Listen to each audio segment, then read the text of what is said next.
সুপ্রিয় দর্শক, আপনাদের সবাইকে স্বাগত জানিয়ে শুরু করছি আমাদের সাপ্তাহিক আয়োজন বিচিত্রা। এই অনুষ্ঠানের মাধ্যমে আমরা দেশের ইতিহাস, ঐতিহ্য এবং আমাদের আশেপাশে ঘটে যাওয়া সাংস্কৃতিক ও সামাজিক অঙ্গনের বিভিন্ন খবরাখবর জানিয়ে আসছি আপনাদেরকে। চলুন দর্শক, দেখে নেই আজকে কি থাকছে আপনাদের জন্য বিচিত্রায়। বন্যার্তদের পাশে দাঁড়াতে তহবিল সংগ্রহে ঢাকা বিশ্ববিদ্যালয়ের নাট্য সংসদ নাটক মঞ্চায়নের উদ্যোগ নেয়। প্রজ্ঞাচন্দ্রর নির্দেশনায় দুঃশাসন নাটকটিতে অভিনয় করেছেন ঢাকা বিশ্ববিদ্যালয়ের কয়েকটি বিভাগের নাট্যপ্রেমী শিক্ষার্থীরা। আর তো মানিজ্জত থাকে না বাবু, এই দুমুঠো ভাতের মুখ দেখি না বহুদিন হয়ে গেল। বাড়ির মেয়ে ছেলেগুলোর জন্য একটু কাপড়ও জোগাতে পারছি না বাবু। এখন আপনি একটা ব্যবস্থা না করলে। ব্যবস্থা 25 আগস্ট রোববার সন্ধ্যায় ঢাকা বিশ্ববিদ্যালয় থিয়েটার অ্যান্ড পারফরমেন্স স্টাডিজ বিভাগের নাটমণ্ডলে দর্শনীর বিনিময়ে অনুষ্ঠিত হল দুঃশাসন নাটকের দ্বিতীয় প্রদর্শনী। আমাদের সবসময় থিয়েটার কর্মীদের একটা অন্যতম উদ্দেশ্য থাকে সমাজের বা সময়ের বিভিন্ন যুগ যন্ত্রণা বা সময়ের সংকটকে উপস্থাপন করা, বা মানুষ যে পরিস্থিতিতে অবস্থান করছে তার সামগ্রিক একটা চিত্রকে উপস্থাপন করা। দুঃশাসন নাটকের উদ্দেশ্যও সেরকম, এবং বর্তমানে এই দ্বিতীয় মঞ্চায়নের উদ্দেশ্য যাতে বর্তমান সময়ে উদ্ভূত বাংলাদেশের যে বন্যা পরিস্থিতি সেই সময়ে যাতে মানুষকে সাহায্য করতে পারি, এজন্য একটি চ্যারিটি শো করছি আমরা।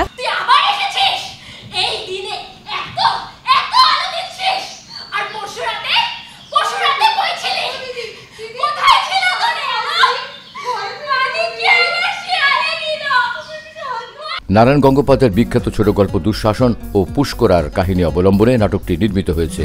এর নির্দেশনা দিয়েছেন ঢাকা বিশ্ববিদ্যালয়ের নাট্য সংসদের সভাপতি প্রজ্ঞাচন্দ্র। নির্দেশনা সহকারী হিসেবে আছেন সুপ্রিয়া ঘোষ ও মোশাররফ খান। সঙ্গীত ভাবনায় প্রণব বালা ও নাজমুল হোসেন এবং মঞ্চ পরিকল্পনায় আছেন তাপস সরকার, রুদ্র। মায়ের পুজো করুন, মা তারাই এখন আমাদের একমাত্র রক্ষী করতে পারবেন। আরে তর্ক রত্ন মহাশয়কে খবর দে। চলে এসো কিন্তু শুনলেন, দারোগা বাবু বারবার বলে দিয়েছেন। এ জুলুম, এ অসহ্য জুলুম। আমার কোন ঠেকা পড়েছে হে যে 50 টাকা চাঁদা দেব? এ অসহ্য জুলুম। যে এই যে একটা নাটক যারা দেখবে, আমি মনে করি যে তাদের মাঝে এতটুকু চেতনা আসবে যে হ্যাঁ, শুধুমাত্র যে সেই হিন্দু পুরাণেই দুঃশাসন বা এই দ্রৌপদীর কথা নাই। আমাদের সমাজে অনেক দুঃশাসন আছে, অনেকেই দ্রৌপদী আছে যারা নির্যাতিত হচ্ছে। শুধুমাত্র দ্রৌপদী শুধু মহিলা বা নারী হইতে হবে তা না, আমরা সবাই মানে একটা সমাজের অনেক মানুষ সমাজের উচ্চ স্তরের মানুষের দ্বারা নিপীড়িত হতে পারে। তাহলে সেই দুঃশাসন আর যে নিপীড়িত হচ্ছে সেই আসলে দ্রৌপদী। শুধু তোমাদের মুখ চেয়ে আমি চাকরি আত্মহত্যা করিনি, আর নয় শাসন। নাটকটি বিভিন্ন চরিত্রে অভিনয় করেছেন ঢাকা বিশ্ববিদ্যালয়ের শিক্ষার্থী তাপস সরকার, রুদ্র, মোশাররফ খান, সুপ্রিয় ঘোষ, সায়র নিয়োগী, কাজী সাজ্জাদুর রহমান, এমদাদুল হক, জয়শ্রী চৌধুরী, মারিয়া মালিকা সহ অনেকে। গল্পটা মূলত আসলে বলা যায় যে যুগের দুঃশাসন নিয়ে করা। তো আমার মনে হয় সকল নারী দ্রৌপদী, এবং সকল নারীর মধ্যেই দ্রৌপদীর একটা চিহ্ন আসলে খুঁজে পাওয়া যাবে। এবং যেহেতু এটা যুগের দুঃশাসন, তার মানে সমাজে নিপীড়িত নিগৃহীতদের উপরে উপর শ্রেণীর যেই দুঃশাসনটা সেটাকেই আমরা মূলত দেখানোর চেষ্টা করেছি। তো নিপীড়িত একজন নারীর যেরকম জীবন এবং তাকে আসলে যা যা ফেস করতে হয় জীবনে, দ্রৌপদীর একটা বলা যায় যে ছায়া তার মধ্যে থাকতে পারে, সেটাই আমরা দেখানোর চেষ্টা করছি।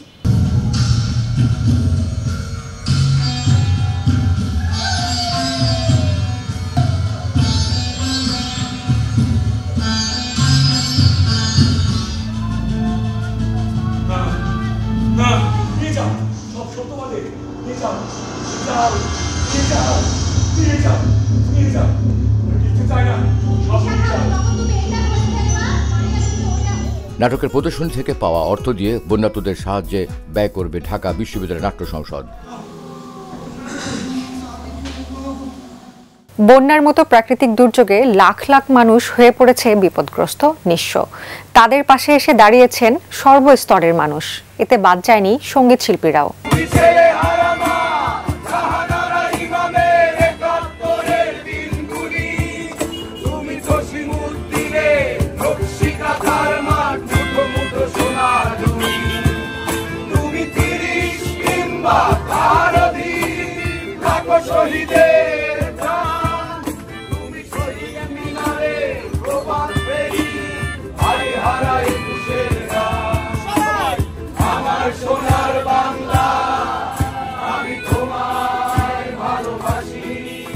ভয়াবহ বন্যায় পানিবন্দী হয়ে পড়েছে দেশের কয়েক লাখ মানুষ। বানভাসী যেসব মানুষদের পাশে দাঁড়াতে যে যার জায়গা থেকে ইতিমধ্যে সাহায্য সহযোগিতার উদ্যোগ নিয়েছে, সেই ধারাবাহিকতায় পিছিয়ে নেই শিক্ষার্থীরাও। বন্যায় ক্ষতিগ্রস্ত মানুষের সাহায্যের জন্য দল বেঁধে গান গেয়ে অর্থ সংগ্রহের উদ্যোগ নিয়েছে ঢাকা বিশ্ববিদ্যালয়ের একদল শিক্ষার্থী।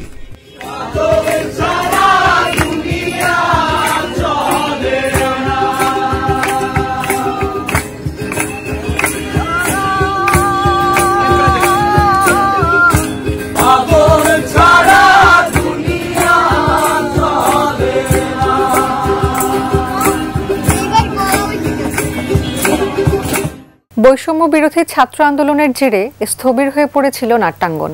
সেই থেকে 1 মাসেরও বেশি সময় ধরে বন্ধ ছিল মঞ্চনাটকের প্রদর্শনী।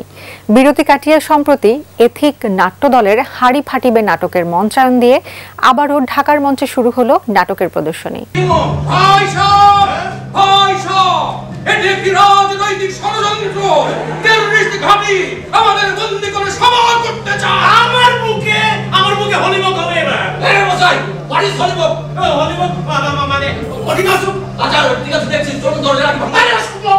উনিশ আগস্ট ছিল নাট্য ব্যক্তিত্ব উৎপল দত্তের 31তম প্রয়াণ দিবস। প্রখ্যাত নাট্য ব্যক্তিত্বকে স্মরণ করতে 24 আগস্ট শনিবার সন্ধ্যায় বাংলাদেশ মহিলা সমিতির ডক্টর নীলিমা ইব্রাহিম মিলনায়তনে নাট্যদল এথিক মঞ্চস্থ করে কালজয়ী নাটক হাড়ি ফাটিবে। এই নাটকটির 83তম প্রদর্শনী। 2010 সালে উৎপল দত্তের হাড়ি ফাটিবে নাটক দিয়ে মঞ্চে যাত্রা শুরু করেছিল নাট্যদল এথিক। নতুন আঙ্গিকে নাটকটি নির্দেশনা দিয়েছেন মিন্টু সর্দার। সমাজের প্রভাবশালী ব্যক্তিদের অপ্রকাশিত অপরাধ উন্মোচন করার এক অভিনব নাটক হাড়ি ফাটিবে।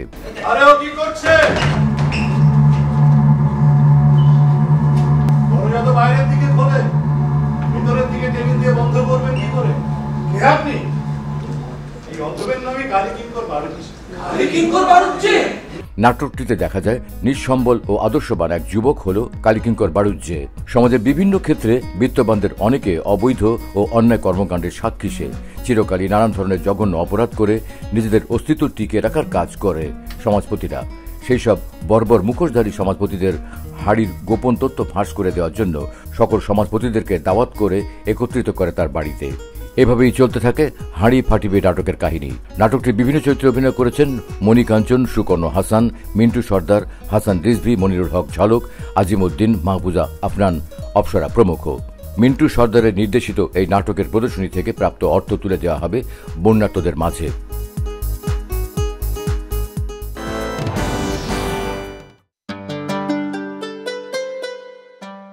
2013 সালের 2 জানুয়ারি নগরবাসীর জন্য অনিন্দ্য সুন্দর এই বিশাল স্থাপনা উন্মুক্ত করে দেওয়া হয়।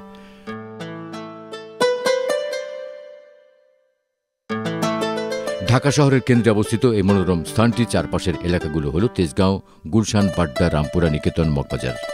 তার মানে আপনি ঢাকা শহরের যে প্রান্তেরই বাসিন্দা হন না কেন, আপনার জন্য হাতিরঝিল আসাটা একদমই সহজ। হাতিরঝিল যে শুধু এর আশপাশের লোকজনের যাতায়াতের সুবিধা করে দিয়েছে তা কিন্তু নয়, রাজধানী ঢাকার পরিবহন ব্যবস্থার ক্ষেত্রেও আমূল পরিবর্তন এনে দিয়েছে।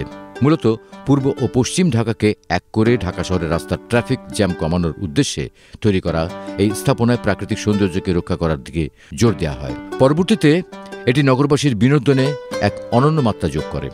ঘনবসতিপূর্ণ এই শহরে উঁচু উঁচু দেয়ালের ভিড়ে স্বস্তির শ্বাস নেওয়াটা যেখানে দুষ্কর, সেখানে খোলা হাওয়া, মনোরম পরিবেশে ঘুরে বেড়ানোর সুযোগ সত্যি এক বিরাট পাওয়া।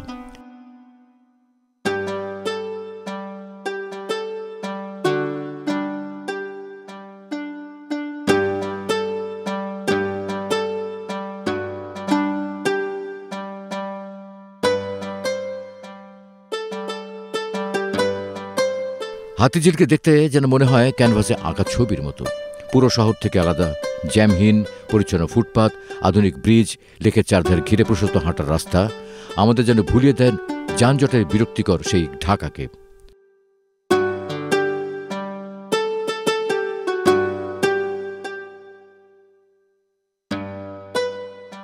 ধনুকের মতো আঁকাবাঁকা বিশাল লেককে কেন্দ্র করে 16 কিলোমিটার রাস্তা রয়েছে স্থাপনায়, যেখানে 4টি বড় ও 4টা ছোট ব্রিজ এবং পথচারীদের জন্য রয়েছে অসংখ্য বসবার বেঞ্চ।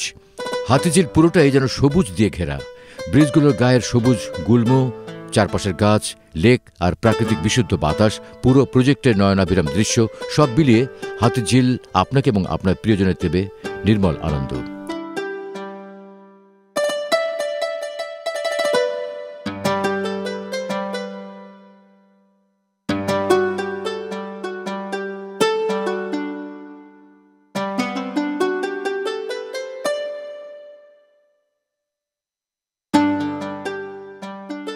এ তো গেল দিনের সৌন্দর্যের কথা। এবার আসি হাতিঝিলের রাতের রূপের বর্ণনায়। ৩০২ একরের হাতিঝিল রাতে যেন সেজে ওঠে এক অপরূপ সাজে। এক উৎসব মুখর পরিবেশের সৃষ্টি হয় এখানে। প্রতিটি ব্রিজে চোখ ধাঁধানো আলোর সৌন্দর্যের বর্ণনা দেওয়াটা খুবই কঠিন। চোখে না দেখলে যেন এই সৌন্দর্য বোঝা যাবে না। দিনের চেয়ে রাতে হাতিঝিল বেশি মুখর হয়ে ওঠে দর্শনার্থীদের পদচারণায়। প্রশস্ত ব্রিজে কিংবা ছোট ব্রিজের উপরে অথবা লেকের পাড়ে বেঞ্চগুলোতে যেখানেই বসুন না কেন, পুরো হাতিঝিল আপনার কাছে মনে হবে স্বর্গীয় কোনো স্থান।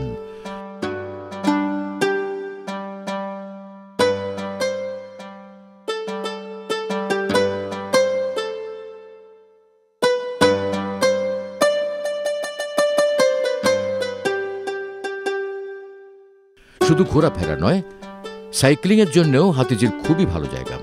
জ্যাম মুক্ত এলাকায় আপনি একটু সাইক্লিং করে নিতে পারেন। দিন কিংবা রাত দুই সময়ে হাতিঝিলের আবেদন অন্যরকম। নিরিবিলি পরিবেশে লেকের পাড় ঘেঁষে আপনার হাঁটার কাজটি আপনি সেরে নিতে পারেন প্রতিদিন।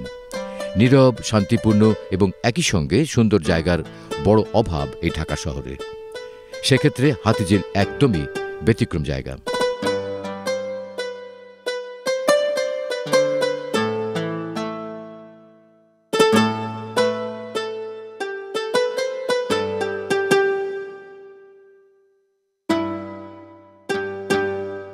সুরের দোলায় আলোর ফোয়ারা। খোলা আকাশের নিচে মুক্ত হাওয়ার পাশাপাশি হাতিঝিলে যোগ হয়েছে রং বেরঙের আলোর সঙ্গে পানির ফোয়ারা। মিউজিকের সঙ্গে তাল মিলিয়ে নাচতে থাকে এইসব ফোয়ারাগুলো, সঙ্গে চোখ ধাঁধানো আলোর ঝলকানি। এটি দক্ষিণ এশিয়ার সবচেয়ে বড় মিউজিক্যাল ডান্সিং ফাউন্টেন।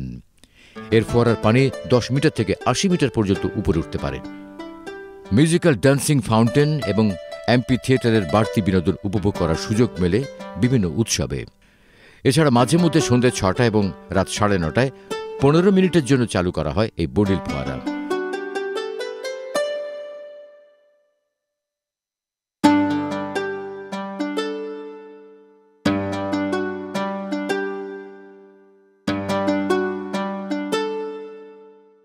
গ্রিক ও রোমান সভ্যতার আদলে নির্মিত আকর্ষণীয় এমপি থিয়েটার ও ওয়াটার ফাউন্টেন রয়েছে ঝিলে। এই এমপি থিয়েটারে একসঙ্গে 2000 দর্শক বিভিন্ন সাংস্কৃতিক অনুষ্ঠান উপভোগ করতে পারে। এটি দেখতে পানির উপর পাপড়ি মেলে থাকা ফুলের মতো। এই উন্মুক্ত থিয়েটারটি রাষ্ট্রীয়, জাতীয় এবং আন্তর্জাতিক অনুষ্ঠান আয়োজনের পাশাপাশি নগরবাসীর সাংস্কৃতিক চাহিদা মেটাতেও সক্ষম।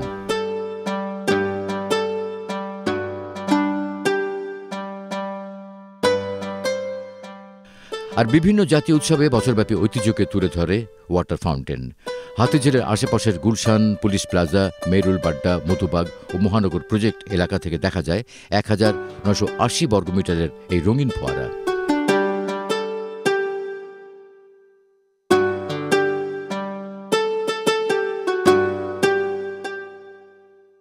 হাতিঝিলের চারপাশের মানুষের জন্য আছে চক্রাকার বাস সার্ভিস। হাতিঝিলে সর্বমোট 14টি বাস চালু রয়েছে। এই বাসের সার্ভিস চালু থাকে সকাল 7টা থেকে রাত 11টা পর্যন্ত।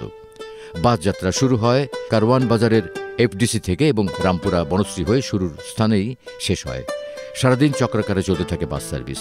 আর পুরো হাতিঝিল ঘুরে আসতে লাগবে মাত্র 30 টাকা।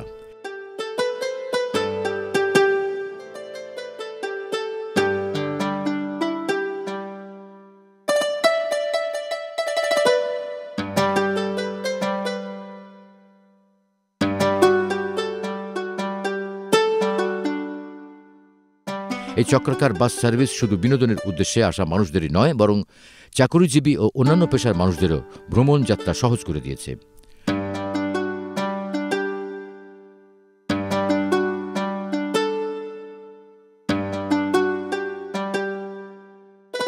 হাতিঝিলে নৌকা ভ্রমণ। যান্ত্রিক ঢাকার মাঝে যেন এক অন্য ঢাকা হাতিঝিল। একপাশে সবুজ, অন্যদিকে হাতিঝিলের টলটলে পানির বুকে ছুটে যাচ্ছে যাত্রীবাহী ওয়াটার ট্যাক্সি। এটি যেমন দিচ্ছে মনোরম এক ভ্রমণের অভিজ্ঞতা, তেমনি যানজটহীন গুলশান থেকে কারওয়ান বাজারের দূরত্ব অতিক্রম করা যাচ্ছে সহজেই। হাতিঝিলে এখন সর্বমোট 10টি ওয়াটার ট্যাক্সি সার্ভিস চালু রয়েছে।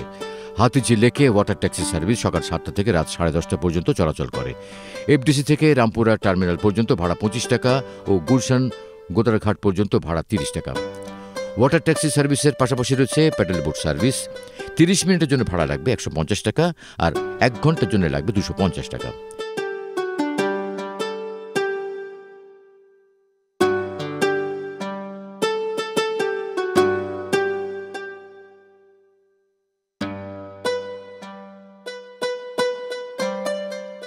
এই ব্যস্ত জীবনে হয়তো সময় বের করা খুবই মুশকিল, তবু একটু সময় নিয়ে ঘুরে আসতে পারেন হাতিঝিলে আপনার প্রিয়জনকে নিয়ে।